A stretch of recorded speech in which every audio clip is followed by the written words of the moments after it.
test was done where he sent, not the author, but whoever was running this test sent a packet of letters to random people in Nebraska. And their challenge was to get their letters by mail to a place in Massachusetts or It was on the something East like Coast. that. Yeah. Yes, but without sending it direct. Like there were several parameters around it. It wasn't just as easy as sending it right to that office. Yeah, you had to go through like 2 contacts or something. You had to send it. Maybe it wasn't even by mail. Maybe it was a hand. So how far could you get it to one city and then another city, and who could get it? Might have to reread something that like one. that. But anyways, this is where the concept of 6 degrees of separation comes from. You mean Kevin Bacon? I was thinking that when as I'm reading this, I'm like, oh, I used to play that game. That's so much fun.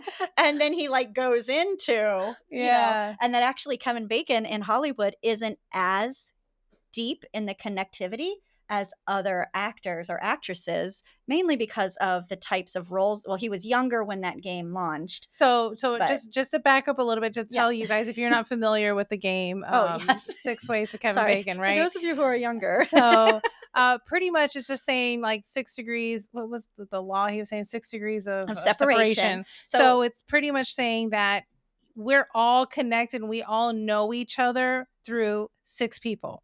Okay, so I know Drew Barrymore only 6 people away. So if it's Kristen knows someone, and that person knows somebody. And so through 6 people, I can get connected to Drew Barrymore. Well, there's a game also called 6 Ways to Kevin Bacon, right? Something like that. Yeah. Something like that, Something right? like that. And it's connecting him to other actors or actresses through the various movies they both have been in. Exactly. And it's fun. You really got to know your pop culture for that. I never did well with it. But neither did I.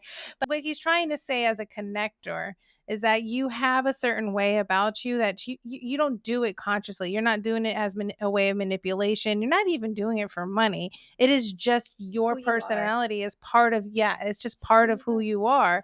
And never met a stranger. Yeah, so talk to anybody. Talk to anyone and continue to keep up with them. So it is about who you know, but it's really about who they know, right? So you can go and spread the word to 10 different people, but if those 10 different people, one of them is not a connector, your particular idea or whatever it is you're trying to convey will not go past those 10 people. But if you convey it to a connector, that connector will be like, yes. So if you have a product that you want to go viral, you have to look for the connectors. So the 80-20 rule, don't go after the 80%, go after the 20 connectors. He says list 40 people you know, but it cannot be family members and it cannot be work, like people you work with. Yeah.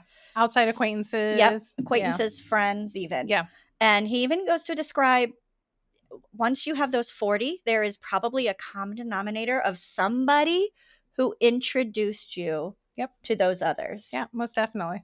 Facebook kind of does that for you now. Go down your mutual friends list and you'll be able to figure out. And it will recommend other people based on who they're friends with. Exactly. So if you want to launch a product, you know who to contact, right? Just go through your friends list and figure out how many mutual friends you have from that one person. That person's a connector. Really, it's acquaintances that give you power. Yeah. Not friends, because friends, typically you call someone a friend because they're really tight within your circle. Well, I guess I was saying friends now because on Facebook, they're all friends. They're all even absolutely. Yeah. But it's true. I think of people that I'm friends with and we have a lot of similarity things, and that's why I consider them a friend. But acquaintances he basically says they tap into worlds that you're not normally part of. Yep.